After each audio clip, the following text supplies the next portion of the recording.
Hello दोस्तों, नमस्कार। I hope सब अच्छे होंगे और आप सबकी तैयारी अच्छे से चल रही होगी, ऐसी मैं उम्मीद करता हूँ। दोस्तों, मैं सुंदरपाल एक बार फिर आपका स्वागत करता हूँ इस नई वीडियो के साथ में। दोस्तों, आज हम बात करेंगे दिल्ली पुलिस कांस्टेबल भर्ती 2025 की, जिसकी मैं ट्रेनिंग भी कर रहा हूँ। जो हमारी भर्ती थी वो थी 2023, तो उसकी अभी ट्रेनिंग चल रही है। 6 महीने कंप्लीट हो चुके हैं और ऑल इंडिया रैंक मेरी 15 है। मेरे 86 मार्क्स थे, यानी कि 86, और मेरी ऑल इंडिया रैंक 15 थी। मैं इस बारे में क्यों बात कर रहा हूँ, क्योंकि जो भी हमारे साथी हैं सोचते होंगे, जो भी हमारे चैनल से जुड़ रहे हैं, कि क्या बैच लेना ज़रूरी है किसी भी टीचर का, या हम अपनी सेल्फ स्टडी से भी जो तैयारी कर सकते हैं, या फिर हम कहीं ऑफलाइन कोचिंग ले या तभी हमारा सिलेक्शन होगा। दोस्तों, इस पर आज हम बात करेंगे। सबसे पहली बात है, यदि आप कोर्स लेने में सक्षम हैं तो आप कोर्स भी ले सकते हैं।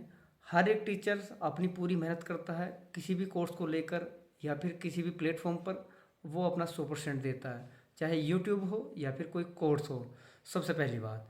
दूसरी बात, कोई भी प्लेटफॉर्म है यदि अपना कोर्स लॉन्च करता है तो वो अपने 100% देने की कोशिश करते हैं कि मैं उस कंटेंट से पढ़ाऊँ जो कि दिल्ली पुलिस के एग्ज़ाम में आने वाला है।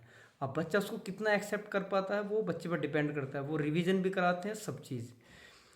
दूसरी बात है कि या क्या मैं सेल्फ स्टडी कर सकता हूँ। कुछ हमारे साथी ऐसे भी होंगे जो कोर्स अफोर्डेबल नहीं कर सकते हैं या नहीं ले सकते, तो वो क्या करें ऐसे में।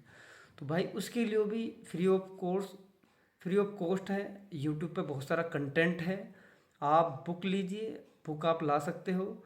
और सबसे पहले आप बुक लेकर आइए और अपना यूट्यूब से प्रैक्टिस कीजिए, यानी कि आपको सीखना है और बुक के माध्यम से प्रैक्टिस करनी है। यदि आप इतने कैपेबल हैं कि हम ऑफलाइन कोचिंग कर सकते हैं, हमारे नज़दीक में है कि एक कोचिंग संस्थान है जो वहाँ अच्छा मैथ पढ़ाते हैं, अच्छी जीएस पढ़ाते हैं, अच्छी रीजनिंग कराते हैं, और वहाँ जाकर भी हम पढ़ सकते हैं। तो भी लेकिन सिलेक्शन की जिम्मेदारी आपके ऊपर है। कोई भी टीचर्स, कोई भी गाइडेंस आपको सिर्फ 5% हेल्प करता है। 95% आपको स्वयं ही करना है। चाहे आप किसी का कोर्स ले लें, या फिर अपनी सेल्फ स्टडी कर लें, या फिर कहीं ऑफलाइन पढ़ लें, करना आपको ही है। तो यदि आपने ठान लिया है कि हाँ, मुझे सिलेक्शन लेना है और सिलेक्शन मैं लेकर रहूँगा या रहूँगी, तो आपको कोई नहीं रोक सकता।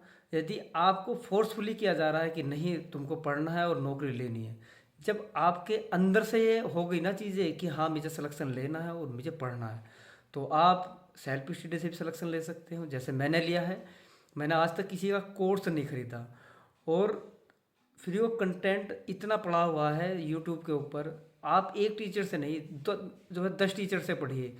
हो सकता है आपका जो परसेंटेज एक टीचर से समझ में आ जाए, CI SI और किसी अलग टीचर से समझ आए, तो आपके पास में बहुत सारे ऑप्शन हैं, तो आप उनसे पढ़िए। लेकिन आपके अंदर एक टाइम की बाउंडेशन होनी चाहिए कि हाँ, मुझे इस टाइम पीरियड में अपना कंप्लीट करना है कोर्स।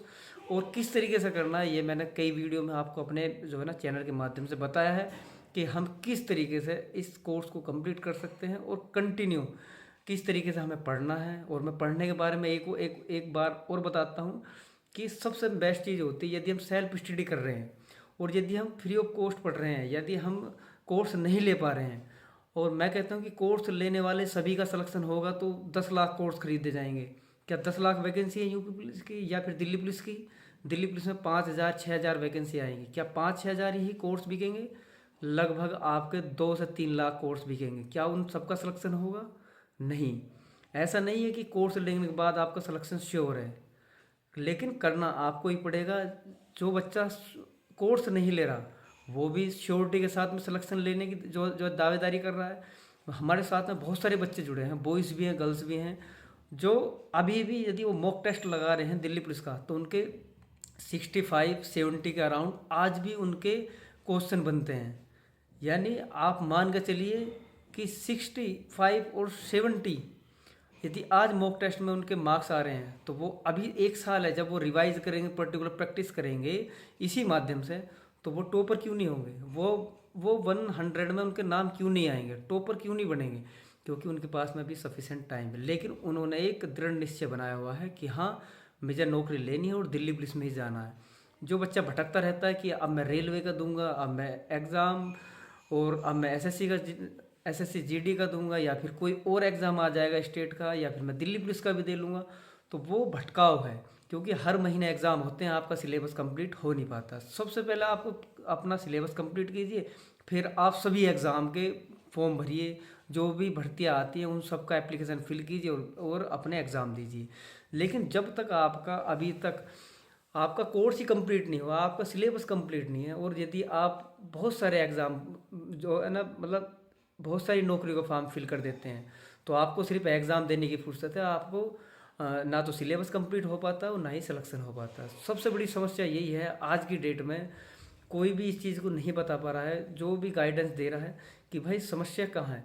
समस्या इस चीज़ की है, यदि आपका सिलेबस कंप्लीट हो चुका है तो आप एक नहीं 10 फॉर्म भरिए, लेकिन यदि आपका सिलेबस कंप्लीट नहीं हुआ है तो आप एक एग्ज़ाम को टारगेट करिए जिसमें लगभग 1 साल का समय मिले आपको।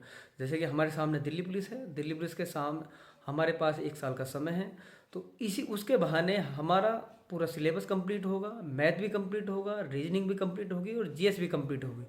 एक बार नहीं, हम उस सिलेबस को 4 बार कंप्लीट करेंगे, फिर प्रैक्टिस भी करेंगे, और उसके साथ साथ में जो आपके एग्ज़ाम आए, चाहे 10 भरो चाहे 15 भरो, आपका 100% सब में आपका सिलेक्शन होगा। क्योंकि आपको हर महीने एग्ज़ाम नहीं देने, आपको टेंशन नहीं है कि अब मुझे प्रैक्टिस टेस्ट लगाने हैं, मॉक टेस्ट लगाने हैं। सबसे पहले आपका फोकस होना चाहिए कि हाँ मुझे अपना सिलेबस कंप्लीट करना है। फिर भी मैं यही कहूँगा कि सिलेबस कंप्लीट करना है। और आज के समय में क्या होता है कि 3 महीने पहले कोर्स जो है ना लॉन्च किए जाते हैं, 3 महीने में कहीं सिलेबस पूरा नहीं हो पाता, रिवीजन नहीं हो पाता। अब आप बताइए, उनकी क्लास लगभग 10 से 12 घंटे चलती हैं, फिर आप रिवीजन कैसे करोगे? 2-3 महीने पहले कोर्स लॉन्च होते हैं। अभी दिल्ली पुलिस के लिए तो एक अच्छा गोल्डन समय है कि लगभग 1 साल पहले आपको पता लग चुका है कि हाँ हमारी वैकेंसी उस समय आने वाली है, तो आप प्रॉपर तैयारी भी कर पाओगे। लेकिन जो दिल्ली पुलिस के लिए ही तैयारी करेगा स्पेशल में, श्योरिटी उसी की है कि सिलेक्शन उसका होगा। यदि हम बीच बीच में कहीं स्टेट एग्ज़ाम है, जीडी है, या फिर और अदर एग्ज़ाम देते हैं, तो कहीं ना कहीं हम अपने सिलेबस से फिर भटकाव है और फिर सिलेक्शन से दूर होते चले जाते हैं। तो सबसे पहले आपको सिर्फ और सिर्फ अपना सिलेबस कंप्लीट करना है। चाहे आपके पास यदि इतने आपके पास में जो है ना इफ़िशेंसी है, यानी कैपेबिलिटी है कि आप कोर्स ले सकते हैं, तो आप कोर्स से ही पढ़ सकते हैं। यदि आप कोर्स नहीं ले सकते तो आपके पास में यूट्यूब एक ऐसा माध्यम है जो घर बैठे आप पढ़ सकते हैं। ना ही आपको लाइब्रेरी में जाना है, ना ही 500 600 700 रुपये कहीं नहीं देने। आप अपने घर में बैठिए आराम से और यूट्यूब पे अपना कोर्स कंप्लीट कीजिए। और सब्जेक्ट वाइज आपको कोर्स कंप्लीट करना है। जब हम सब्जेक्ट वाइज करेंगे तो हम एक महीने में मैथ, रीजनिंग और जीएस को कंप्लीट कर देंगे, फिर दोबारा ऐसे ही करेंगे, फिर तीसरी बार में भी ऐसे ही करेंगे, तो लगभग हमारा इतना अच्छी तैयारी हो जाएगी फ्री ऑफ कॉस्ट। मैथ हमें यूट्यूब से पढ़ना है और प्लस बुक से प्रैक्टिस करनी है। जीएस के लिए आप एक लूसेंट की बुक लेकर आइए, और एक आप बुक लेकर आ सकते हैं प्रीवियस ईयर के क्वेश्चन की, जो कि टीसीएस पैटर्न पे है, यानी कि एसएससी के सभी एग्ज़ाम के। वो है आपकी जो है किरण पब्लिकेशन की, उनको आप ला सकते हैं। और जो है किरण पब्लिकेशन के प्रीवियस ईयर के क्वेश्चन उन्होंने दिए गए हैं, और उसमें मैथ के भी हैं, रीजनिंग के भी हैं, और आपके जो है जीएस के भी हैं। तो सभी की जो है चीज़ें की जो प्रीवियस ईयर भी आप लगा सकते हैं साथ के साथ। प्लस साथ के साथ में आप प्रैक्टिस सेट भी करेंगे, लेकिन वो जब करेंगे प्रैक्टिस सेट जब हम 2 बार अपना सिलेबस कंप्लीट कर चुके होंगे। तो हम इस तरीके से भाई तैयारी कर रहे होंगे तो दिल्ली पुलिस में सिलेक्शन 100% होगा, यदि हम इस तरीके से पढ़ते हैं। यदि आप कोर्स लेना चाहते हैं कोर्स भी ले सकते हैं, और यदि आप सेल्फ स्टडी करते हैं तो सेल्फ स्टडी भी कर सकते हैं। जैसे मैंने आपको बताया, सेल्फ स्टडी इस तरीके से करनी है सब्जेक्ट वाइज, तो आपको डेफिनेटली आपका सिलेक्शन श्योर है। लेकिन एक को टारगेट बनाइए, एक नाव पर सवार रहिए। ऐसा नहीं है दोनों नाव पर सवार होना है, ना ही तो उधर के रहोगे ना उधर के। दोनों नाव पर सवार तब होना है जब हम कॉन्फिडेंस में हो, जब हमारा सिलेबस कंप्लीट हो। फिर आप 2 नहीं, आप 10 नाव पर रहिए, सारी की सारी आप पार करोगे, सभी को पार लेके चले जाओगे। तो इस तरीके से हमें भाई तैयारी करनी है। इसी के साथ जय हिंद, जय भारत, धन्यवाद दोस्तों।